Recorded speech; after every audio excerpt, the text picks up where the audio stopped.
Bonjour à tous et bienvenue sur Automobile Propre. Nous sommes à la Garenne-Colombe dans le parking du Parc Presse Hyundai où on va récupérer un Kona électrique 64 kWh.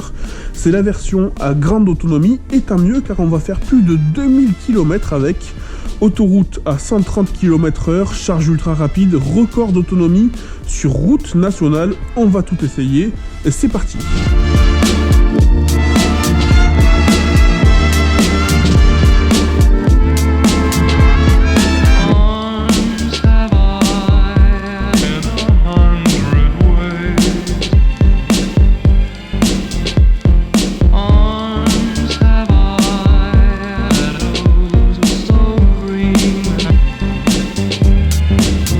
Nous voilà enfin sur l'autoroute après quelques dizaines de kilomètres dans Paris. On se dirige vers Bordeaux, notre destination finale, et nous marquerons un arrêt recharge à la station de Ionity de Tours, sur l'aire de la Longue Vue, une station qui se situe à 213 km d'ici. On devrait pouvoir y arriver. On va mettre le régulateur, le pilote automatique sur 130 km/h. On a le chauffage qui est réglé sur 5 bars 23,5 degrés. Alors on va adopter une conduite normale, c'est-à-dire ni sportive, ni nerveuse, ni économique. Voilà, on va rester sur les limitations de vitesse, 90 km/h, 130 km/h. On va essayer de voir jusqu'où peut aller le Kona sur une seule charge quand on conduit comme une voiture essence ou diesel sur l'autoroute.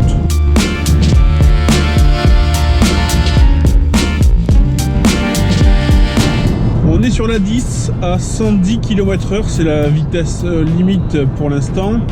On va en profiter pour tester les fonctions de pilotage automatique entre guillemets. C'est pas vendu comme tel par Hyundai, mais ça ressemble vraiment à un système de pilotage automatique. Alors il suffit de se caler à la vitesse choisie. Alors là je suis à 110 km/h, de sélectionner le mode cruise, donc croisière, et ensuite presser le bouton 7 et il suffit de tout lâcher et la voiture tourne le volant tout seul, accélère et freine grâce au régulateur de vitesse adaptatif. Alors normalement on devrait avoir un petit bip au bout d'un certain temps. Voilà, l'ordinateur de bord me demande de garder les mains sur le volant. Alors je vais pas le faire pour voir pendant combien de temps je peux laisser les mains en dehors du volant. Voilà, le bip est plus fort. Voilà, donc le système a été désactivé automatiquement. Et là on voit que quand même ça continue à maintenir le cap. Voilà, même lorsque le système est désactivé. Ça fait un peu comme un ping-pong par contre, je passe d'un côté à l'autre. Le système est un petit peu plus efficace quand on l'active. Mais c'est quand même rassurant de savoir que on va pas finir dans le décor si on s'endort. Bon, évidemment il faut quand même éviter de s'endormir au volant, même avec l'autopilote. L'avantage c'est qu'on peut aussi accélérer directement. Alors là on vient de passer d'une zone 110 à une zone 130 km/h. Et voilà, j'ai juste à augmenter 1 km/h par 1 km/h jusqu'à 130. Et la voiture accélère de façon assez douce. Contrairement à certains régulateurs de vitesse, l'accélération est plutôt douce.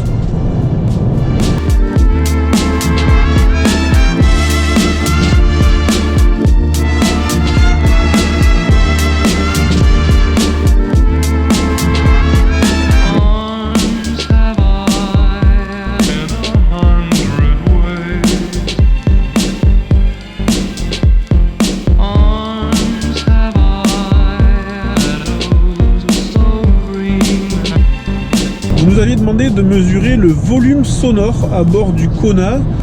Les vitres sont fermées, le chauffage est en route à 50% environ. Et je vais utiliser une application smartphone. Je ne connais pas le niveau de précision de ces applications, mais on va pouvoir quand même se faire une idée du niveau de décibels qu'il y a à bord du Kona quand on roule à 130. Alors actuellement je suis à 94 km/h. Et on va voir à différents niveaux.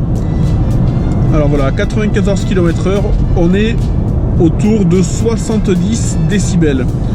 Selon l'application, ça équivaut à de la musique à volume assez élevé. 70 décibels. Je vais dépasser le camion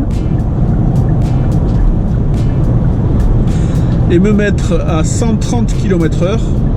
Et on va voir le niveau de bruit dans l'habitacle.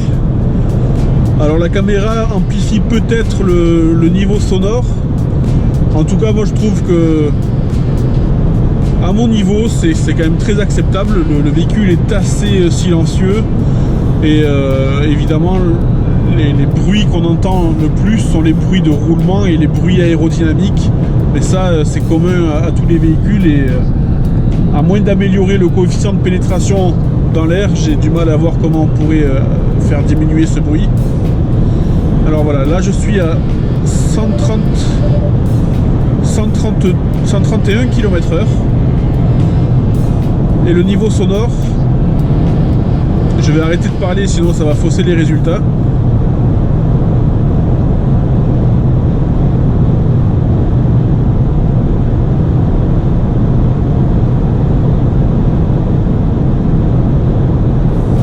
Voilà, le niveau sonore se situe toujours autour de 70 décibels, que l'on soit à 90 ou à 130, il n'y a pas énormément de différence. Et moi je trouve ça quand même assez correct. On peut discuter sans trop hausser la voix, même si on a des passagers à l'arrière. Je pense que c'est assez facile de mener une discussion en comparaison avec un véhicule diesel ou essence par exemple.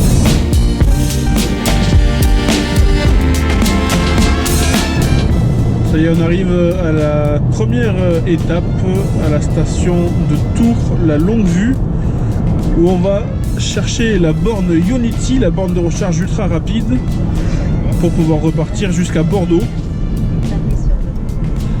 Alors, il nous reste... Alors, où est-ce que... Voilà, bon, moi, ce qui est bien là, c'est qu'il y a un petit panneau qui indique la position de la borne. Alors...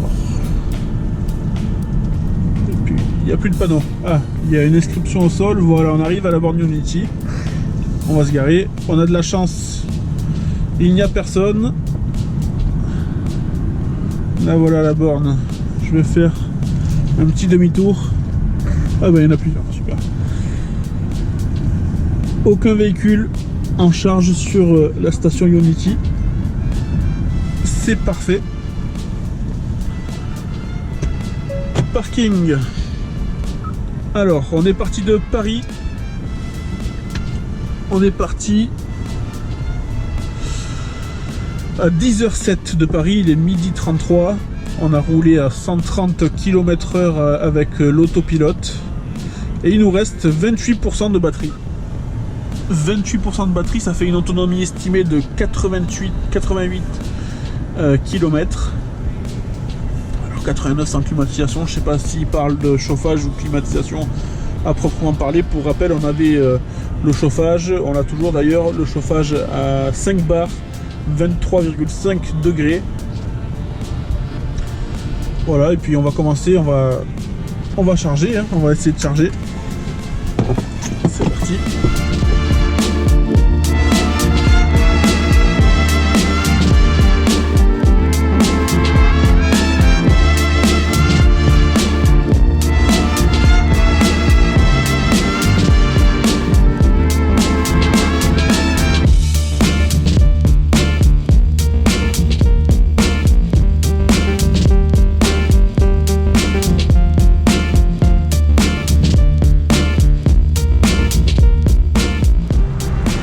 C'est le standard combo, hein. Le standard de charge rapide et ultra rapide en courant continu. C'est branché, c'est plutôt facile à brancher.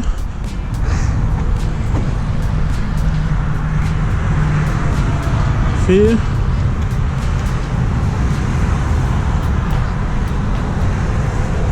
Alors.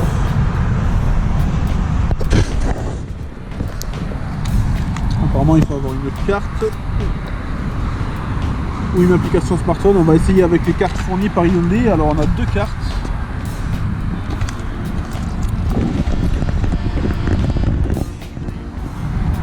Une carte KiwiPass, une carte New Motion. On va tenter la carte KiwiPass.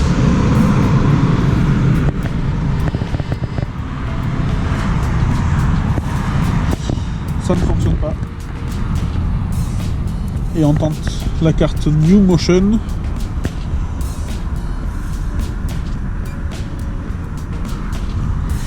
La carte New Motion ne fonctionne pas non plus. Je sais que la carte ChargeMap ne fonctionne pas pour l'instant. Ça devrait pas tarder à arriver, hein. Alors cette station a été inaugurée il y a quelques jours, quelques semaines il me semble. Donc c'est tout neuf, hein. On va utiliser le smartphone.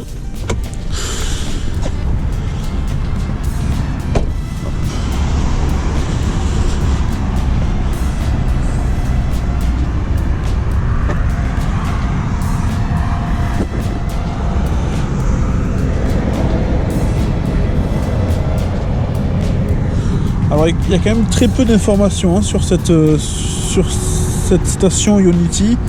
C'est assez dommage, on n'a pas de rubrique ou d'autocollant explicatif pour nous expliquer comment lancer la charge pour une personne qui ne connaît pas bien les véhicules électriques. Ça risque d'être quand même assez problématique.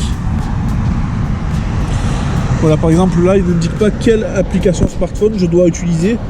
C'est à moi de chercher, alors je pense que je vais ouvrir le Play Store, chercher Ionity. Même pas, vous voyez, je cherche Ionity. J'ai aucune application de ce genre. Alors, scanner le QR code du chargeur pour un paiement direct.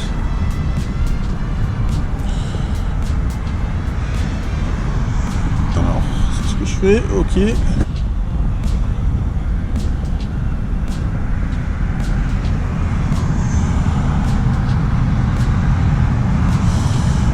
On a intérêt à avoir du réseau, hein.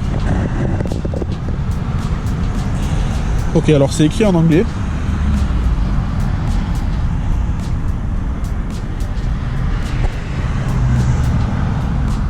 On va payer en tant qu'invité.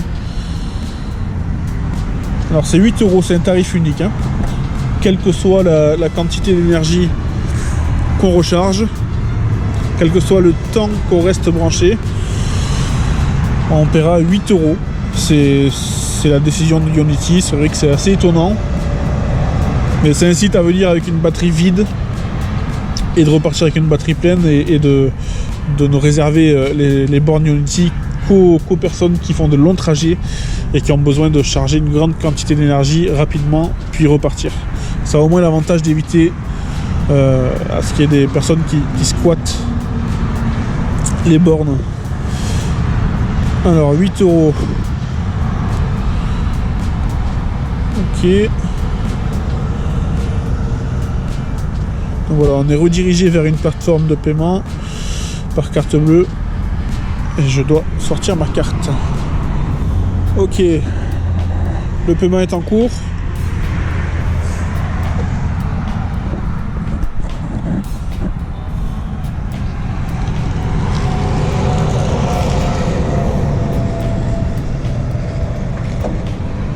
Et on entend quelques petits bruits d'interrupteurs dans le boîtier. La zone qui est ici, qui contient tous les transformateurs et l'électronique de puissance. La borne communique avec la voiture. Ok, alors normalement, la charge est en cours. C'est totalement silencieux, hein, il n'y a aucun bruit. On entend à peine un bruissement de transformateur de ce côté-là.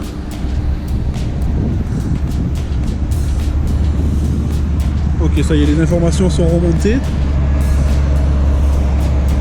Alors selon la borne, il faudra 39 minutes avant de charger jusqu'à 80%. On voit bien ici la jauge qui incite à ne pas charger entre 80 et 100%, comme toutes les voitures électriques, hein, sur toutes les voitures électriques.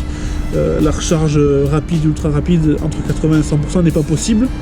C'est une petite plage de 20% qui met beaucoup de temps à charger. Et c'est pas absolument pas pertinent de charger ces 20 derniers pourcents sur une borne de recharge rapide. Voilà, en 1 minute, on a déjà 1 kWh qui a été délivré. Alors la voiture indique la puissance de recharge. On peut le voir sur le tableau de bord. Et pour l'instant, on n'est pas arrivé aux 100 kW. 100 kW de puissance promis par Hyundai. Hyundai communique sur une puissance de recharge maximale de 100 kW.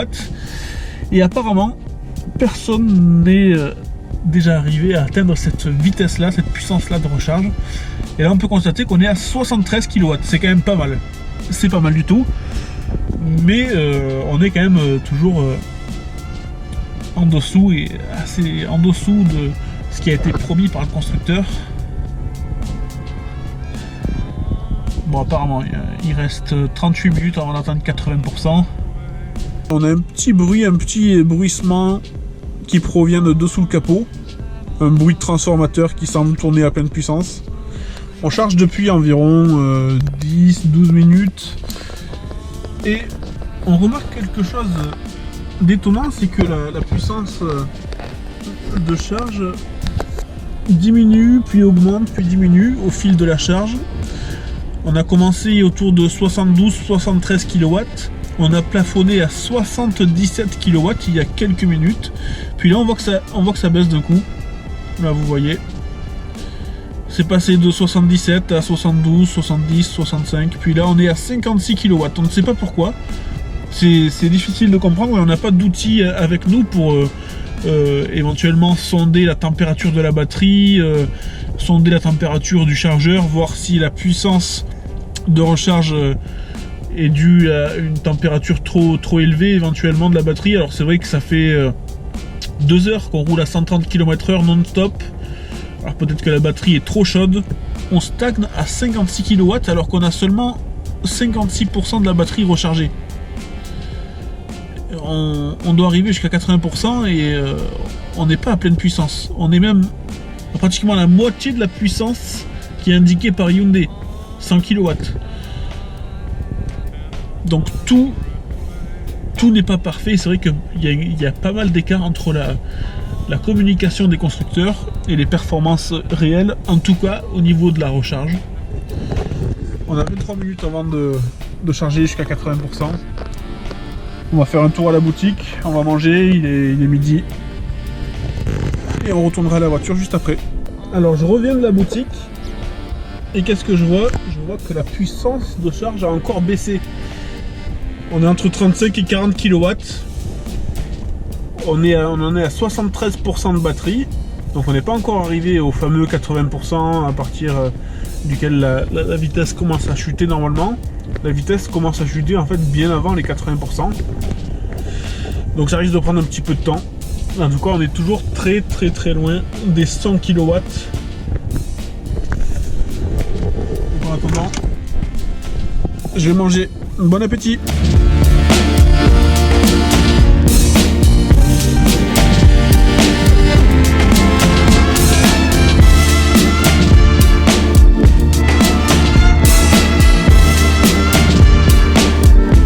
On a un peu de temps devant nous, donc on va faire un tour du véhicule, une petite présentation. Alors la version que Hyundai nous a prêtée, c'est une version 64 kWh évidemment, version en grande autonomie. En finition exécutive, c'est la finition la plus haut de gamme. Alors cette version là, elle est équipée d'un moteur de 204 chevaux et c'est vraiment puissant. On a un super couple de 395 Nm. Le design reprend globalement le design du Kona thermique. On a quand même la petite différence, c'est la calandre fermée qui est habituelle, qu'on trouve habituellement sur les voitures électriques. Il n'y a pas besoin de refroidissement à l'avant. Alors le prix, la voiture commence à environ 42 000 € hors bonus. Sauf qu'en France, on a la chance quand même d'avoir un ensemble de mesures pour aider à l'achat de voitures électriques. Et en cumulant l'aide gouvernementale de 6 000 €, puis selon la collectivité dans laquelle vous habitez, ajoutez 5 000 €, on a déjà une enveloppe de 11 000 € de rabais. Plus si vous êtes non imposable et que vous mettez à la casse un véhicule diesel ancien, vous avez encore 2500 € supplémentaires de rabais. Donc on peut espérer se procurer le Kona 64 kWh à un prix inférieur à 30 000 €, ce qui est extrêmement intéressant pour un véhicule avec cette autonomie. Alors on va ouvrir le coffre.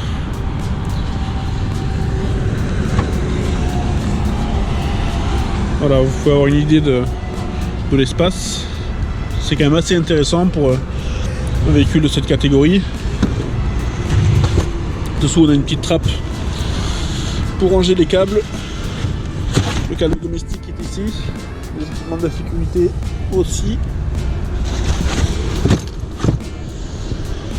Évidemment on peut rabattre les sièges. Bon, je vais pas le faire maintenant, hein, mais en rabattant les sièges on a de quoi quand même remplir la voiture pour un petit déménagement. C'est assez spacieux, franchement, on peut partir en vacances avec une petite famille. C'est assez confortable.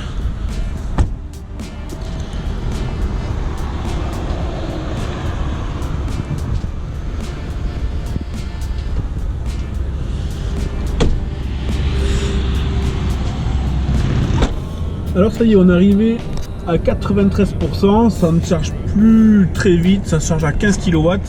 Mais le plus important, c'est que l'ordinateur nous indique qu'on a 407 km d'autonomie. Et Bordeaux se situe à 358 km. Donc ça devrait pouvoir le faire, on devrait pouvoir rouler à 130 km/h de nouveau. On va débrancher la prise, enfin le câble. Puis on va repartir immédiatement.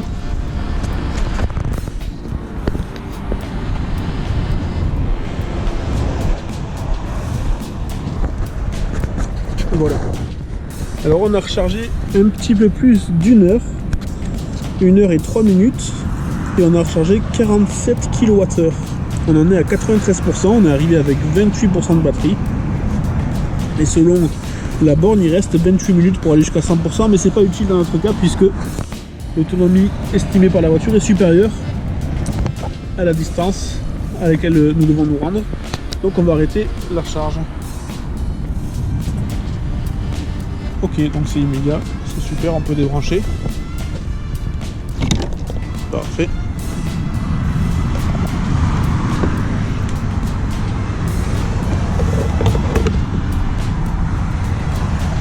Ok, parfait.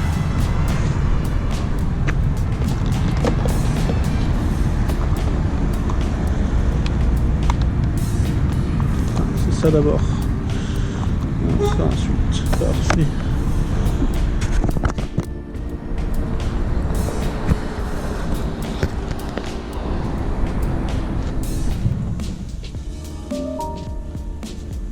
Le moteur est allumé.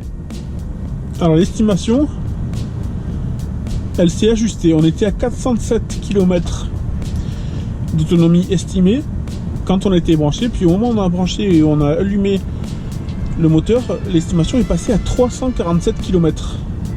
C'est pas très bon pour nous puisque notre destination se trouve à 358 km. Donc on va éviter de rouler à 130, on va rouler je pense à 115. Puis ça devrait le faire. Ça devrait le faire puisqu'on va vérifier le niveau de batterie. On est à 93% de batterie. 93% de batterie pour 358 km. Ça devrait suffire. Là, la consommation moyenne sur le précédent trajet, donc de 130 km à 130 km/h, s'est élevé à 20,6 kWh au 100 km. On va la faire baisser. On va la faire baisser pour pouvoir atteindre notre destination tranquillement. C'est parti.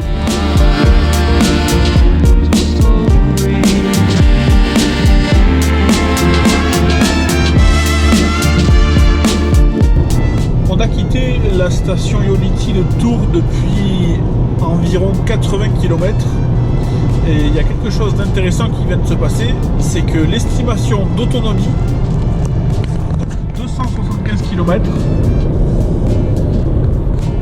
elle vient de passer supérieure à la distance qu'il nous reste à parcourir jusqu'à Bordeaux, donc 272 km. C'est intéressant parce qu'au départ il y avait un écart d'environ 20 km.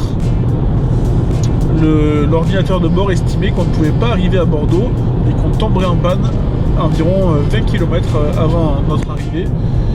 Et 80 km après avoir quitté l'air, cette estimation a changé.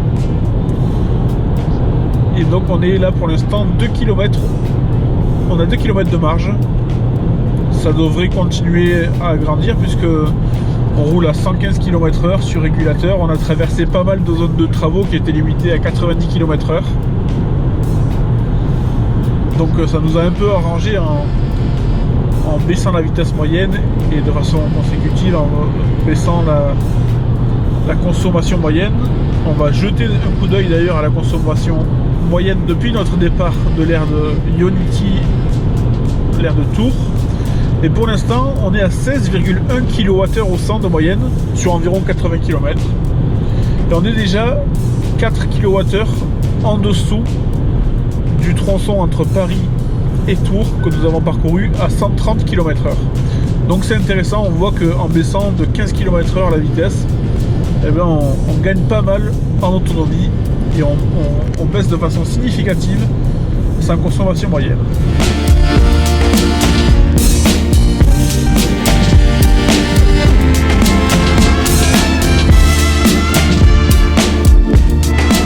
Alors on va tester quelque chose.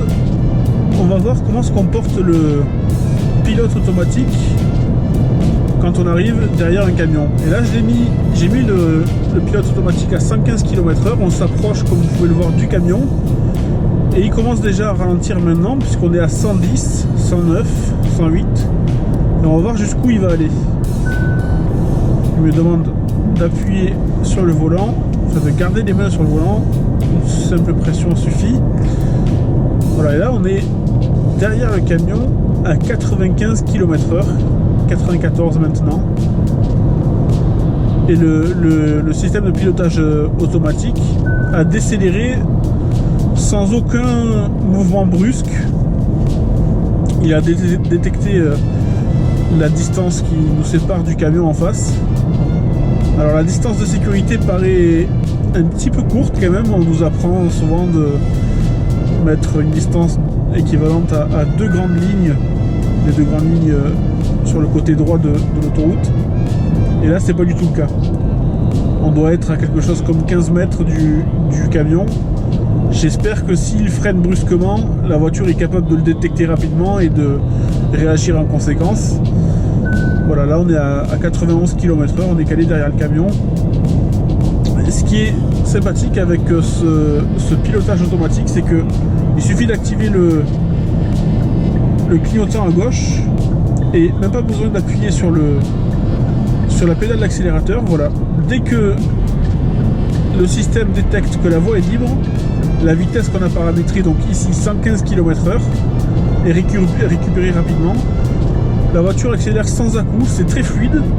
Et puis là voilà, on est à 114, 115, puis elle va rester sur sa voie.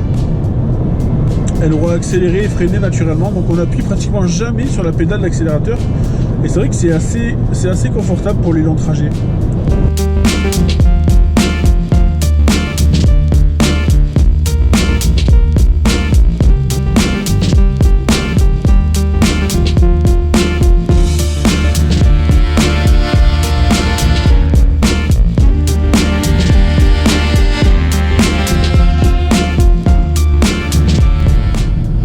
On va tester le mode de régénération, les palettes. Je me suis mis en mode 3. Là je suis à 50 km/h et là je lâche.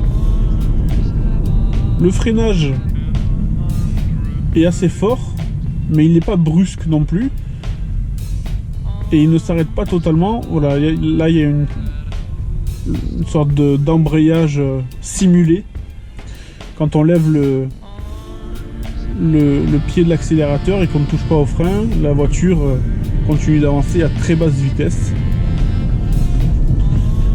C'est assez pratique, ça simule un embrayage de voiture thermique. Et voilà, donc le mode de régénération, il y en a 3. le 3 étant le plus puissant. Enfin, il y en a 4 parce qu'il y a un mode automatique. Le mode 3, il est assez puissant. Je vais le tester à nouveau avec ce feu rouge. Je suis à 45 km/h. Là, je lâche. Et ça me permet d'arriver pratiquement à vitesse nulle au feu. J'étais à environ 20 mètres du feu. C'est un mode intéressant. Après, on aurait pu peut-être s'attendre à un mode un petit peu plus vigoureux, un petit peu plus musclé. Mais bon, ça suffit pour la plupart des usages.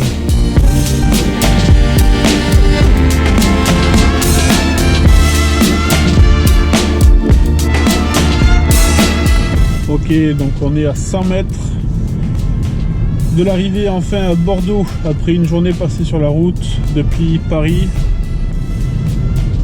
Voilà, la station est située juste ici. Ok, des bornes évitroniques, bornes rapides, petit demi-tour. Ok.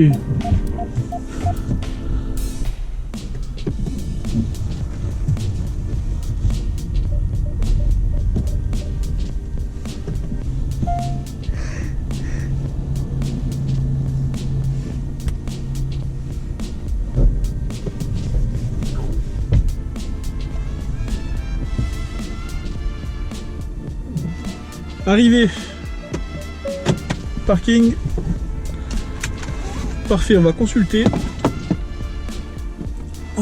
les données de ce voyage. Non, c'est pas ça.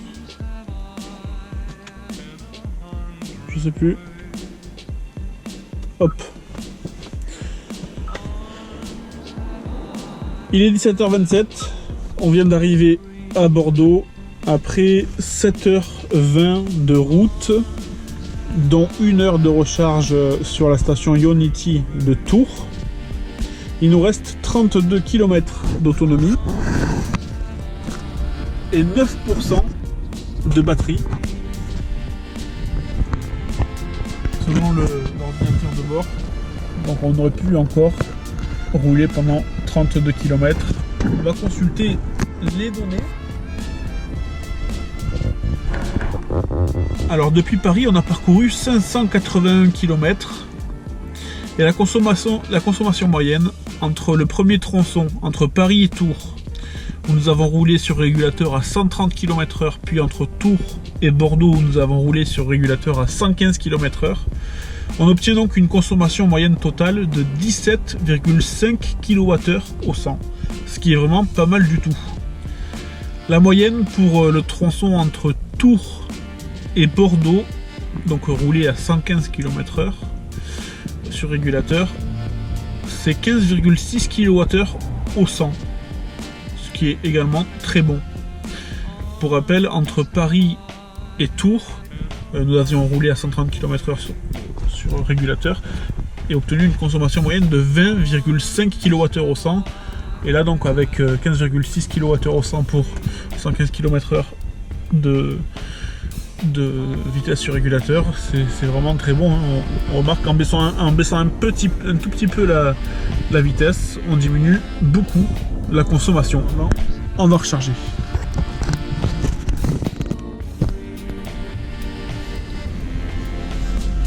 Cycliste.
Parfait, donc on vient de lancer la charge qui est gratuite en scannant le QR code qui est placé sur la borne. Donc oui, la charge est gratuite et on voit que cette borne qui est censée charger à 50 kW maximum de puissance en turbo, pour l'instant charge en 39 kW, 38 kW. Je pense que ça devrait augmenter petit à petit. On a 9%, il reste 1h11 pour atteindre 80% et 2h04 pour atteindre 100%. Donc je pense qu'on va rester 2 heures ici. Enfin, l'hôtel n'est pas très loin, donc je vais aller faire un tour à l'hôtel puis revenir pour récupérer le véhicule chargé à bloc. C'est-à-dire que j'ai un petit problème parce que la borne de Bordeaux a chargé jusqu'à 49%, puis la charge s'est arrêtée d'un coup. Et le problème, c'est que j'ai demandé à libérer le câble, enfin le connecteur, via la page internet qui s'ouvre lorsqu'on lance la charge. Et apparemment, ça refuse. La borne refuse de libérer la voiture. J'ai cliqué sur Stop Charge.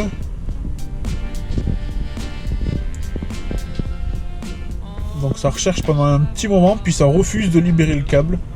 Je pense que la borne a un petit peu bugué. Donc j'espère qu'on va arriver à résoudre ce problème. Surtout que la page indique demande à appeler en cas de problème.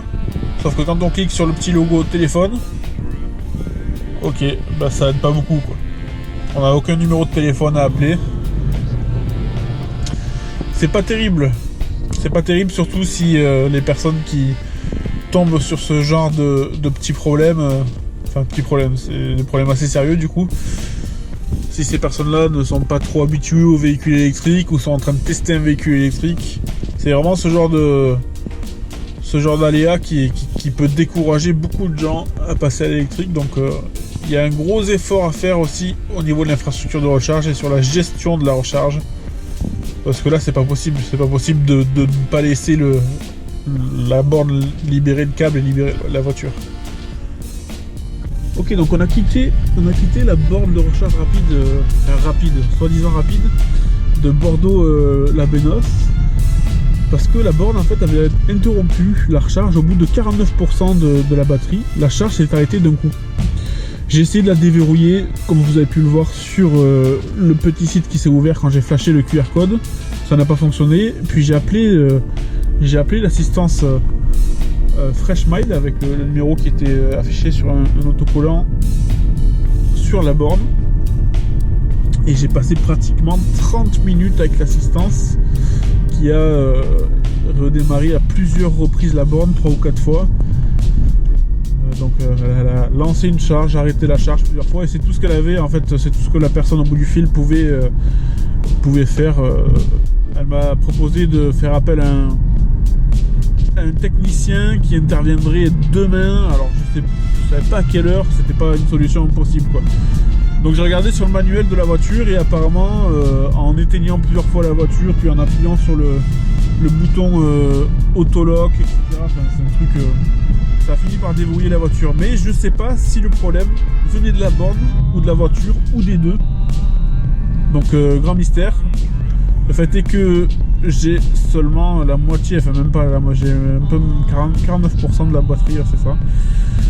J'ai 49% de la batterie et il faut être à 100% pour pouvoir partir demain et essayer de boucler le Bordeaux-Marseille en une seule charge. Donc là je me dirige vers l'hôtel Formule 1 Bordeaux Centre où je vais demander, je vais voir s'ils ont une prise éventuellement à me donner, une prise extérieure qui me permettrait de charger dans la nuit.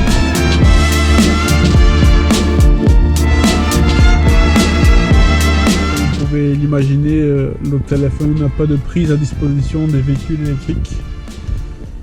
Donc là on va aller se coucher. On a 48% de batterie, tant pis, on ira faire le plein demain, on retournera à la même borne et on attendra, je pense, 1 heure, 1 heure et demie avant de pouvoir partir en direction de Marseille. Allez, bonne soirée.